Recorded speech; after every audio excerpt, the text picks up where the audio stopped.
Hey, look at they come a move. Ole makwa fear come a tough. They say he's a solid dude. Riding clean like he's always been buff. But they call be no news. What's going on, ladies and gentlemen? Another episode of the Bulletcast. I'm here with the product of old school, Iosefa Parisi. What's going on, man? What's up, Flipper? So, Do you go by Flipper on here? Or they know you by Sancho? Or I have a myriad of names, a plethora, if you will. you know he went to college. You got all those funny words. Man, I got a 1475 on my SAT verbal. Come on now. Come on now. I don't know if that's good or bad. It's good? We're going to say it is. In my world, it means something, God damn it. So, what do you want to talk about? Okay, Cody. I'm sorry, I did it to Jake. I thought I'd do it to you too. Oh. Okay, all right. I'm sorry. We can go home. No, seriously. What's going on, man? Yeah, let's dive in. Kind of like how you got in the business and your position at Oasis, coaching and whatnot.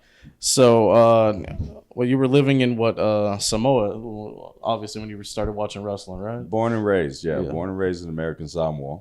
Okay. Started watching when I was real young. But yeah, long story short, man, ended up in the States through the military. My dad's actually from San Diego.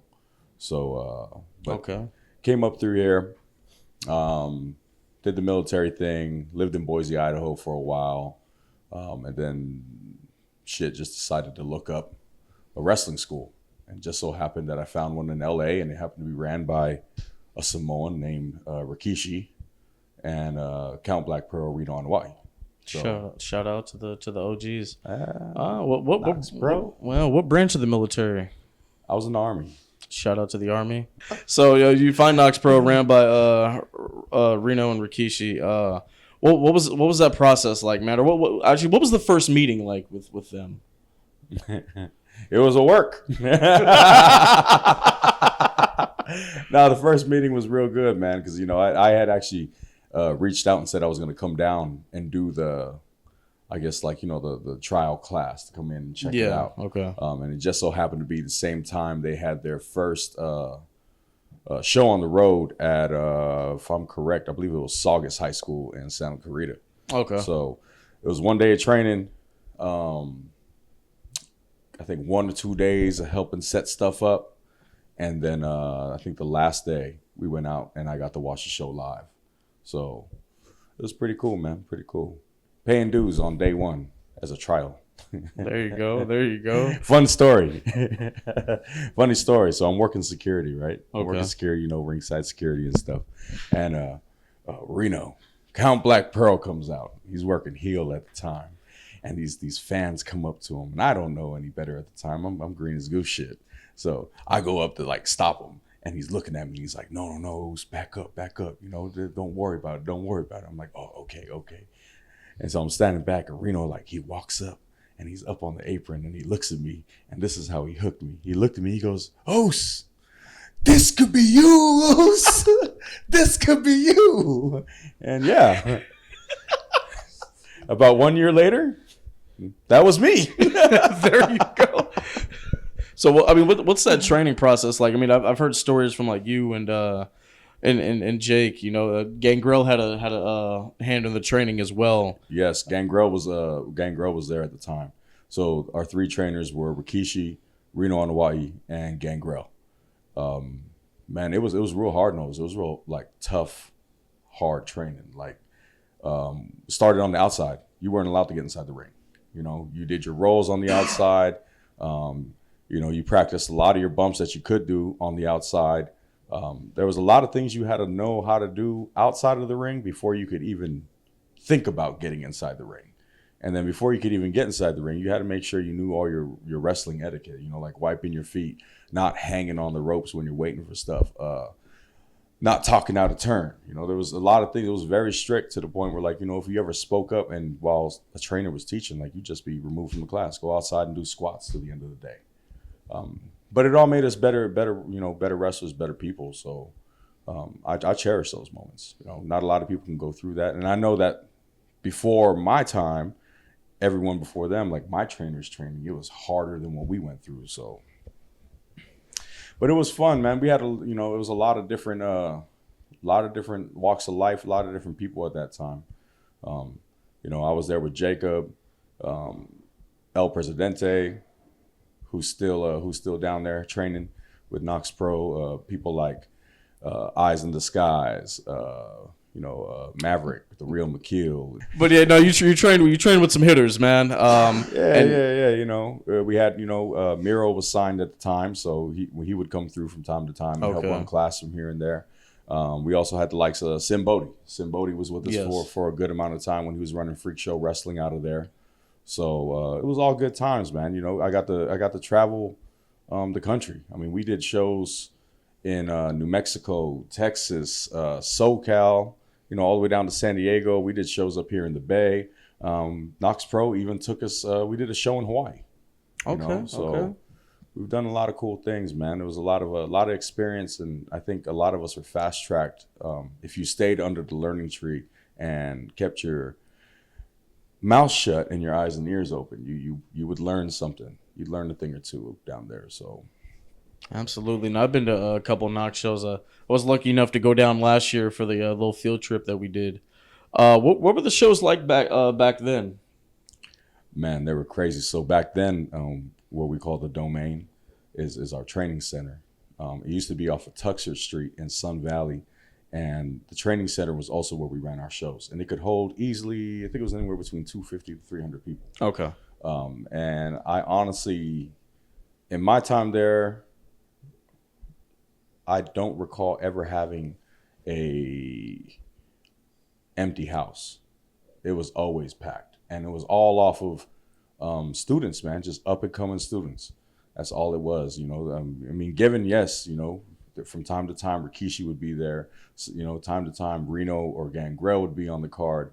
But for a lot of it, man, it's just, they really built the community out there, and people used to love to come out and then just, check out KnokX Pro and get entertained on that said weekend. Okay, kind of like what we're doing over here with Oasis and whatnot. Keep going with the training. I mean, obviously, everybody has like a different way that they want to train, and I assume, given growing up in the family, that Reno and Keish, had a certain way of training people. What training style? How do I want to put this? It's Samoan style. It's Samoan style, and I think that's why for those of us, and even if you're not Polynesian, Samoan, Tongan, whatever it is, but for us, it's normal for us the way they taught us because it's the way we came up. Yeah. Whether it's being yelled at or the pressure being applied to you, you never take it personal. You just never did. It's just you had to do this, you had to do that, and you just went in there and did it, and that was it. They were not real keen of sitting there and like, well, why do I have to do that? Like, you didn't ask questions. It's a little bit. I mean, I don't know how KnokX is now, but or how other schools are, but I feel like now students are a little bit more open to asking questions, and I think trainers are a little bit more receptive to because times are different now. But yeah. Back then, you just did as you was told, and you trust the process, and you trust your trainers, and I still stand behind that because why are you there and why are you paying a tuition if you don't trust the people that you are paying your money to teach you how to do this craft? So okay. Now, going on the road, you traveled with Grandmaster Sexay, Brian rest Christopher. In peace, man. Yeah. Rest in peace. Tell us a little bit about him and kind of like what he was like on the road. And I mean, did you ever work him or anything? Man, Brian was full of knowledge, man, and even when he was ripping you, he was teaching you. But it was never a dull moment with Grandmaster, at all. My experiences with him were always positive. Always positive. Being on the road with him, that's definitely.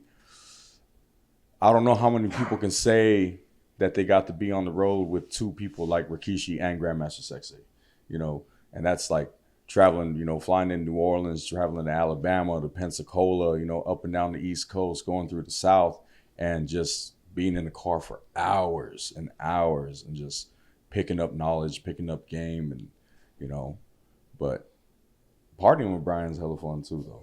Partying with Brian's, you still learning. Tell you one thing, that man was always working. always working. I can't tell no stories, but Off air, I've heard a couple. They live up. Trust me. So I mean, you're with KnokX for a nice period of time, and then what did you go back to? What was it, Iowa or Idaho? Idaho. Yeah. So the wife and I, we moved to Idaho 2019, right before the AEW thing in Vegas. Okay. So we went out there with Keish and Jacob and Sefa, and we did that out there. Yeah. TK was there. Keish was there. Yeah, and I remember seeing them. I was walking around the little convention center. Oh, so we might have met already, huh? Possibly. Okay. And then from there, we went to Idaho. Okay. And we went out there. We were trying to do this thing. It was called a fire camp, where we were hired by a company that basically does the catering for all the firefighters for the wildfires. Yes. We're doing that. Wrestling kind of took a break because I was kind of in the dry state. Like, there's really not much in Idaho. You know, shout out Wrestle Club, man. Y'all doing your thing out there. But outside of that, there really wasn't much. So, started actually finding something around late 2019, early 2020. Started making my way over to Salt Lake, Washington, looking into places of Oregon and Nevada. And then the pandemic happened. Oh. And all things came to a halt. Came to a screeching halt. Uh-huh. Yeah. And some states just carried on like nothing happened.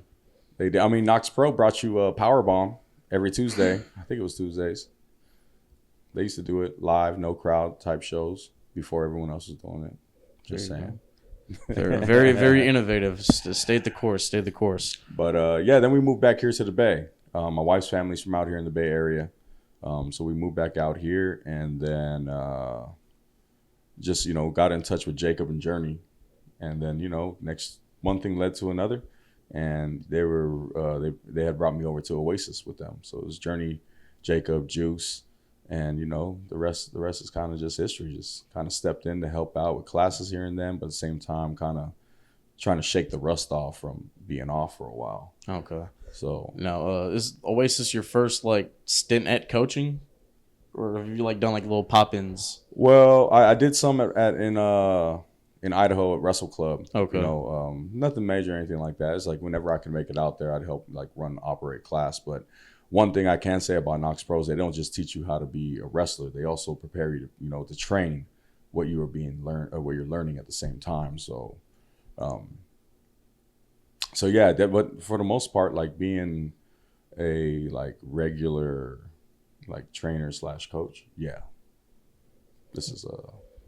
So first time. What's it been like? Man, I just want to say to my trainers, I'm so sorry. I am so sorry. Man, it's fun. It is fun. But man, all y'all some knuckleheads, man. I think my first 2 to 3 months, I was just mentally checked out. And not from you. You was always cool. You always, it's just, you deal with some people, and not that it's bad or anything.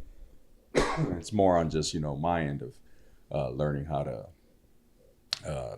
teach, learning how to deal with certain people. Because you do deal with, you deal with all walks of life in this business. Yeah. All walks of life. Some are introverted and don't ask any questions. Some are just super duper, hyper and ask every question, even questions that don't even apply to what we're learning or what we're doing, or even questions that don't even have to do with this business. But yeah, sometimes you just want to step away and go outside and be like, man, maybe I'll just go home today and I'll come back tomorrow. But I've grown. I can say I feel like I've grown, and I've learned a lot along with teaching you guys. So I think I've told you guys that too. I'm learning too at the same time as you guys are learning. So. Let's talk about the Oasis product. I mean, obviously, I can see the changes and the improvements, coming from when we did Oasis wasn't even a thing when we did the first kickback, but that first show in Vallejo to what we're doing now with Gilman. Since you've stepped in, how do you feel the product has improved and grown? Since I said, man, you trying to set me up to gloat about myself? No, I'm saying like since you came over at Oasis, You want and me like to put myself over? Is that what you want? since you came over at Oasis and you saw what we were doing, and then to what we're doing now, how do you think the evolution of the product has? Honestly, I always thought they was doing something dope. You know, it reminded me a lot of KnokX because it was one of those rare places that it was kind of like, you know, for the boys by the boys kind of places. And it was exciting, you know, whether I was able to watch the shows online or be there in person, or it was just watching the clips, the highlights that came up on social media. Like, it was always fun to watch. And then once to be a part of it, like, it's even more fun. You know, it's crazy. But, you know, it's a team effort with everybody putting their foot in, including the students, you know. But I think for the most part, you know, everyone just need to watch out here because we're doing good things, man. We're doing big things. And I don't think we're really here to step on anyone's toes or, you know, take things over here or there. But, you know, it can be perceived that way sometimes, you know. But I think for the most part, nothing we are doing is like malicious or ill-willed, like we're trying to take over. But I think just organically and naturally, Oasis just picking up momentum, and it's just becoming this like big thing. Here. Yeah, we've picked up a lot of steam. I mean, how many years has it been now? What, coming up on the 2-year anniversary? Coming up on the 2-year anniversary, and the name that it has made already in 2 years. You know, most, and be real, most wrestling companies, when they start out, not only just starting a wrestling company, but also starting a wrestling company with a school, most of them don't really make it out the first year. They really don't. So I think that really is a testament to Oasis, and everything that you know we're doing over here. Absolutely. I mean, eyes are on us. One of the reasons, you know, shout out Jake. He made it to the big time. We gotta talk about that, man. What was your reaction the night he debuted? About damn time. Yeah. About damn time. But I also believe, you know, with God's timing, it was the perfect timing for him. Yeah. You know, he went through everything he had to go through. You know, the path that he took to get there was his path. It was meant for him to go on that path because I believe it made him the wrestler and the worker that you see on TV right now. Very mature, and just watch him. He knows what to do. You just keep your eyes on Jake, and you can already tell, like, man, this guy's polished. You know, he's seasoned, and he's good to go. So, but very proud, emotional. Definitely an emotional night. You know, me and Jake go way back. We not only did we train together, but we worked together for years. You know, so we was always like damn near together, next to each other, working together at a warehouse. From the warehouse, go to training. From the training, back to his house, or you know, it was just always wrestling, checking things out, watching tape, doing this, doing that. And then, you know, when he went out and pursued his indie career, you know, that was the first thing, like, damn, he's doing it. He's going out there and doing it. And then, you know, he got that big run with MLW. You know, it was at that same time, I still felt the same thing, like, shit, well-deserved, about time. But I think the wrestling world is in for some shit. And we haven't even like touched the tip of the iceberg with Jacob Fatu. With everything that you're seeing right now, trust me when I say there's still a whole lot more that you haven't seen yet that this man can do. They haven't even given him a mic yet. Yeah. We've heard a little bit with the little off mic stuff, but yeah, once Jake gets a mic in his hand and given all of what he can do in the ring, it's game over. Yeah, once they let Jake be Jake. Yeah. Not that they're not letting him be Jake, but once you let Jake be Jake, it's over for everybody. It is. Let's talk about Supreme Kai, the business you have with your wife. Shout out AP. So you said you did something for firefighters like a few years ago. Was that kind of where that started? It sparked it? I mean, we've always been in the food industry. Okay. You know, I started off always back of house, started off real easy. You know, started off at the bottom of the bottom, busting tables. And from busting tables, moving up to dishwasher, moving up to, like assistant cook, all the way up to cook, the manager, the operating, things like that. She's done the same thing in a sense, but she did it from front of the house. Okay. Hosting, serving, bartending, managing, and all that. I think when I went, no, she stayed. Yeah, she continued with it. When I moved to LA, I got out the food industry. Okay. I was doing something different for work. But yeah, I think so because I come from a family where like damn near everyone in my family has a restaurant or they're doing something in the food industry up in Idaho. So we went up there, we did the firefighter thing, but at the same time, when we weren't called out the fires, we were also working for a company that we provided meals for a rehab center. And it was like 30 meals a day, 3 meals a day. Yeah, 30 people, 3 meals a day. So it was like making them breakfast, lunch, and dinner. Okay. So it kind of got me back into it. And then we worked with another guy that was doing meal prep. And his company's called Met Meals. Shout out Met Meals and Dustin. And he kind of showed me how to do that and teach me how to do. Well, he didn't really show me, but he taught me how to do meal prepping and how to do your macros and your calories and things like that. So, and I think when we came down here, the idea was, let's get something started and let's stop working on other people's dreams. You're working for somebody else, always working on their dreams, just work on our own thing. So yeah, we started up Supreme Kai. We started off real small, just making prepared meals for people. Not necessarily always like meal prep for bodybuilding, but just meals for people who are on the go. So like if you, especially down here in Cali, like you're always on the go, especially if you got 2 parents and both of them are working, kids are in school. Like sometimes all you have time for is just to pop your food in the microwave and heat it up and eat. Yeah, life in the Bay can be it's like the go home, boom, boom, boom. It's on the go. Yeah. It's always on the go. I mean, I've had Supreme Kai. Probably my favorite dish was the pokey with the 420 show, and then the tacos that were made outside of this undisclosed location that I cannot reveal. It's one of the summer residences of SPS. We're versatile, man. We're versatile. We make any. There's nothing we say no to. We'll figure it out. No matter what it is, it don't matter what the cuisine is, what style, we'll figure it out and get it done. Right. I worked one of the gigs. I had a great time. It's fantastic. Which one was that? Was the big one? Yeah, it was like me and Journey. The with Juice.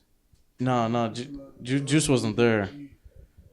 Which one was that? You and Journey. It was some like festival, not a festival, but like it was at like a hall.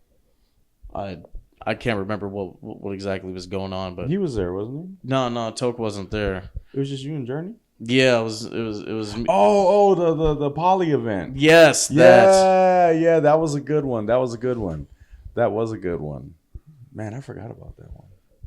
Yeah, catering gigs are starting to be like wrestling matches. I'm starting to forget which ones we did. It can be like that. Yeah. As we wind down the interview, it's kind of like a rapid fire portion of the show. Even though I do this all the time, it never becomes rapid fire because people just kind of have to think. So we'll just get into it. Favorite wrestler of all time? Man, Eddie Guerrero. Okay. Why Eddie? I feel like Eddie had it all. I feel like he had the charisma, he had the in-ring work, complete package all around.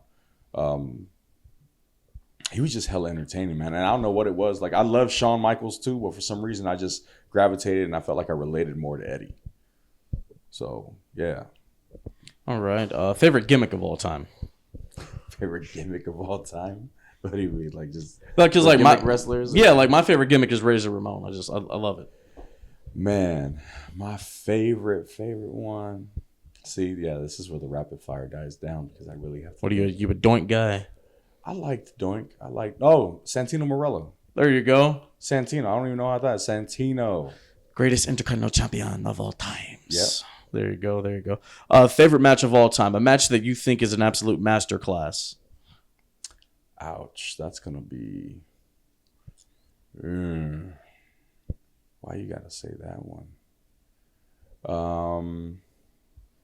I'm going to go with...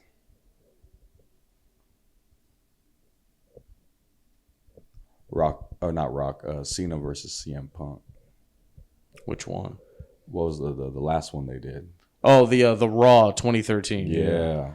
Where Punk broke out the pile driver. Yes. That's a very good one. Favorite match you've had? Favorite match I had? Sheesh. I don't know if it's happened yet. You wrestled a guy at a 420 show. I think it was pretty decent. I think I was drunk. Oh, okay, all right. Okay, all right. Okay, we're gonna wrap it up. No, I'm playing. If I go favorite match that I've ever had, yeesh, man. Yeah, I don't know. Nothing really comes to mind. Oh, I do have one. I forget who the hell my partners were, but it was against the Samoan Dynasty. It was against Reno, Rikishi, and Jacob. There you go. And I think my partners were a guy named Primal, and I think it was Maverick. I could be wrong. But, man, I learned a lot in that match because we didn't call shit. On the fly, baby. There you go. What's the most important thing your trainers taught you? Adapt. Always be ready to adapt. Okay. You got while we're sitting here, you got a favorite quiche or a Reno story that you can share? I don't know about stories, man, but just a lot of sayings, a lot of one-liners. One of my favorite ones is, never put them over. Never put them over. Don't get hot. I think these are all just basic, regular terms. There's the classic "fuck you," but there's so many stories, man, and so many cherished memories that we had. It's so hard to just think of which one to tell. All I can do is I can say that I'm forever grateful for them. I was just a kid from the island who made it up to the States, who wandered into their school, and not only did they accept me as a student, but man, they really took me in as family. I had no family in LA when I moved there, and they really went above and beyond to always make sure that I had somewhere to go on the holidays, and I had something to do here and there, and not only did they take me in, but their families took me in as well. So always gonna be love for that, and always grateful to them for that as well. I'm a big proponent, and just because you're blood doesn't mean you're family. Just because you aren't blood doesn't mean you aren't family. So that's great, and that's awesome. Friends are your family. You don't pick. Parisi, thank you for doing this, man. I know it's been a long time coming. Let the people know where they can find you and can find Supreme Kai. You can find Supreme Kai on IG at Supreme Kai Meals. You can find me at Iosefa Parisi. IG, Facebook. What's the other one? X and Threads. Twitter, whatever it is, man. Just look up Iosefa Parisi, or just go to the Oasis page. Yes. At Oasis Pro. And you can find all of us on there. Absolutely. You can find him Tuesday nights, 1275 San Pablo Avenue, Berkeley, California. Monday through Thursday, 6 to 9 p.m. Yeah, but Oasis Pro, that's where we be at. Appreciate you, man. This has been fun. Rick your eyes. Iosefa Parisi, everybody. Yo. Mood shining like a diamond in the rough. Been about it since 02. Pass to me on a burst, I'ma run it up the guts. Bang. I'm an old loyal click, or might go gussy if you want. I'ma lay you out like a fella say no. Them colors better back it up if you